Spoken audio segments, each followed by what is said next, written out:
በእስራኤል ታሪክ ውስጥ እግዚአብሔር በዓላማ ያስነሳት ሴት መሪ እንዳለች ያውቁ ኖራል። ንግስት አልነበረችም፣ ጦርን የምታስተዋጊ አልነበረችም። ነገር ግን እንደማንኛውም ሰው የምትታይ ሴት ነበረች። ዲቦራ መጽሐፈ ነገሥት በግልጽ መስክሯል።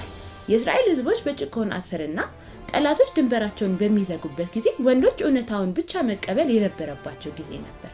ሁሉም ሰው ፈርቶ ሲሸሽ እሷ ፊት ለፊት ትጋፈጣለች እናም በድፍረት የእግዚአብሔርን ፈቃድ ትቀበላለች። አብዛኛውን ጊዜ ዲቦራ በዘንባባ ዛፍ ስር ተቀምጣ በስማቸው የምትጠራቸው ሰዎችን ጉዳይ ታደምጣለች። በለቅሶ እርዳታ የሚጠይቋትን ታደምጣለች። በይበልጥ ደግሞ የእግዚአብሔርን ድምጽ የምትሰማ ናት።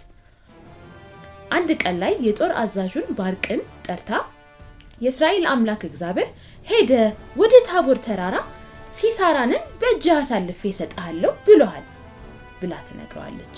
ሆኖም ግን ባርቅ መለሰላት አንቺ ከኔ ጋር ብትሄጂ እሄዳለሁ፣ አንቺ ግን ከኔ ጋር ባትሄጂ እኔ አልሄድም።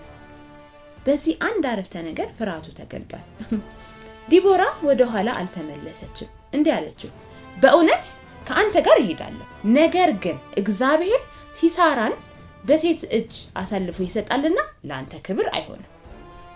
ወደ ጦር ሜዳው የሄደችው ክብርን ለመቀማት አይደለም። ወንዶች ፍርሃት ቢይዛቸው እሷ በእምነት መውጣትን ይጠብቅባት ነበር። እናም በዛ ቀን ነገሮች ተቀለበሱ። እግዚአብሔር ራሱ ጠላቶቻቸው ላይ ፍርሃት ይለቅባቸዋል።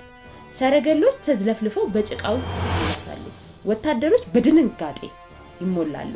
እስራኤል በኃይለኛ ብርታት ተዋጋለች። እናም በስተመጨረሻም ድል ተቀዳጅተዋል። የዚህም ታሪክ በሴቷ ስም ተመዝግቧል፣ በዲቦራ።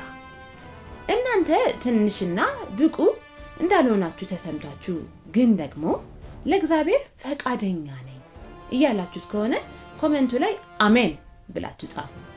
ጌታ ሆይ እኔንም ተጠቀምብኝ ብላችሁ አውጁ። የዲቦራን ታሪክ ለሌሎች በማጋራት ለእግዚአብሔር ታዛዥ የሆኑት ብርቱ ተዋጊዎች እንደሆኑ ይወቁ።